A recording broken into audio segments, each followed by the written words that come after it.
Hello, bienvenue sur un Minute Agile. Aujourd'hui, nous allons parler de Docker Compose. En effet, c'est un outil qui est très intéressant, qui est très utilisé dans le monde du DevOps. Et même si vous n'êtes pas trop technique, ça vaut le coup de voir un petit peu comment ça fonctionne. Mais qu'est-ce que Docker du coup? En effet, si vous ne savez pas ce qu'est Docker, allez voir notre vidéo sur le sujet. Elle est très intéressante. Elle va vous expliquer Docker et le concept des containerisations, qui est vraiment très important de comprendre avant même de se lancer dans Docker Compose.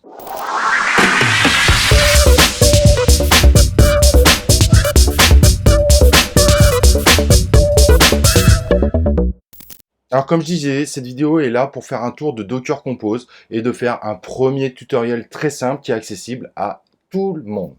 Mais le fait de faire vous-même votre Docker Compose va vous permettre à mon avis de mieux comprendre l'outil et l'intérêt de cet outil. Petit hackage de la vidéo, si vous voulez nous soutenir, cliquez sur l'icône like si vous aimez cette vidéo. Inscrivez-vous sur notre chaîne YouTube et cliquez sur l'icône de notification. Je compte sur vous ou attendez-vous à recevoir mon appel. Docker Compose est un outil évidemment 100% basé sur Docker qui va permettre de lancer plusieurs conteneurs en même temps par le fait d'une simple commande. Pour cela, il va se baser sur la lecture d'un fichier YAML que vous écrirez. Donc un exemple qui est ici, pour le moment on ne va pas trop détailler l'exemple, qui va permettre de dire quelle image on va utiliser pour lancer différents conteneurs qui normalement sont des conteneurs qui seront indirectement en lien. Alors évidemment, avant même de commencer notre Docker Compose, la première chose à faire, c'est de l'installer car c'est absolument pas natif sur nos ordinateurs. Donc pour installer Docker, sur Mac et Windows, c'est relativement simple. Il y a un petit logiciel à installer qui s'appelle Docker Desktop. Vous avez juste à suivre les instructions et à la fin, ça sera installé. Vous pourrez utiliser vos lignes de commande pour pouvoir faire votre Docker.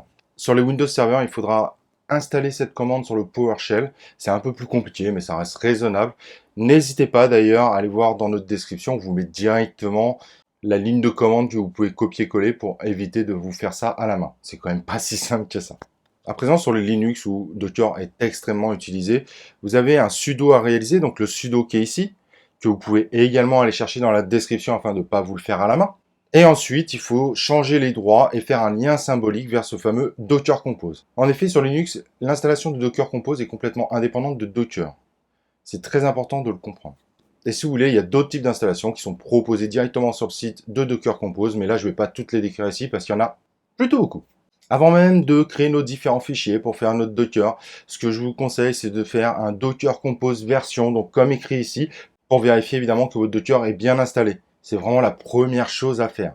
Donc pour ça, vous allez dans votre système de ligne de commande, que ce soit sur Mac, Windows, Linux, etc., etc. Et si quand vous faites ça, il vous répond Docker Compose version XYZ, c'est que Docker Compose est installé et que vous allez pouvoir l'utiliser tranquillement. Passons maintenant au moment où on va mettre en place notre premier Docker Compose. Pour cet exemple, j'ai pris celui qui est relativement simple, donc l'installation d'un WordPress avec une base de données.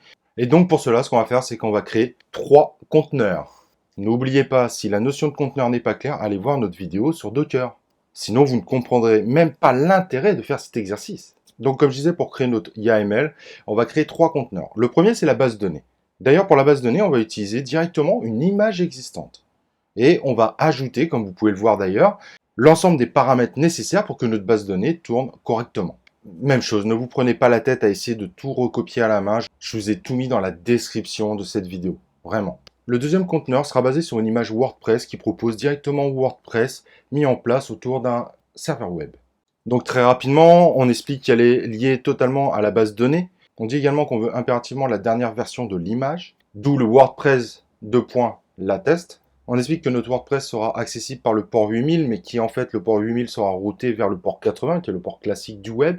Ça, c'est une notion assez importante. Si vous expliquez à vos deux conteneurs qu'ils doivent tous les deux écouter sur le port 80, on a des conflits dans tous les sens. Donc, dans Docker Compose, qui est vrai d'ailleurs sur aussi la mise en place de Docker, on va donc indiquer à notre deuxième conteneur que lui va écouter le port 8000 et que ce port 8000 ira directement sur le port 80, ce qui permet d'éviter les conflits entre différents conteneurs. Et en bas, c'est un peu comme le conteneur MySQL. Ce qu'on fait, c'est qu'on déclare certaines variables qui sont indispensables pour le bon fonctionnement de WordPress. Mais ça, vous ne pouvez pas l'inventer. Ce sont des variables d'environnement qui sont directement mises en place par l'image, voire par WordPress lui-même qui est intégré dans l'image, qui permet, comme vous pouvez le constater là, juste d'indiquer la connexion à la base de données.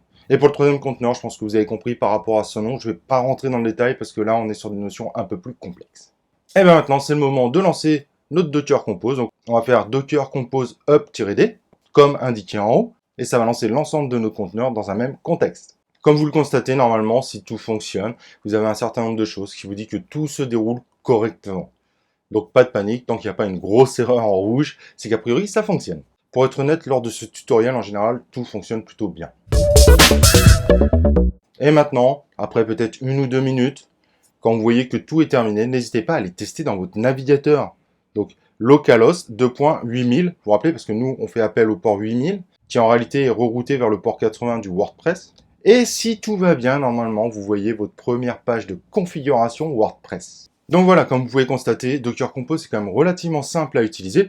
Bien évidemment, plus on va rentrer dans la complexité des différents conteneurs qu'on veut faire travailler ensemble, et plus Docker Compose sera complexe.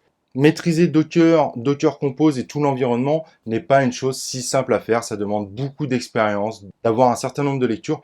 Mais cette vidéo n'était pas faite pour que vous maîtrisiez Docker Compose, mais surtout pour que vous compreniez ce qu'est Docker Compose et pour que vous-même vous expérimentez cet outil. Si jamais vous avez des questions autour de Docker Compose, n'hésitez pas à utiliser la zone commentaire. Même chose, si vous désirez que je continue à faire des vidéos tutoriels autour de Docker Compose ou de Docker, n'hésitez pas à me le dire en commentaire et je ferai sans souci des vidéos sur des tutoriels bien plus poussés. Voilà, j'étais ravi d'être avec vous, de vous faire découvrir Docker Compose. Et moi, ce que je vous propose dans ce cas, c'est qu'on se retrouve évidemment pour un prochain épisode de La Minute Agile.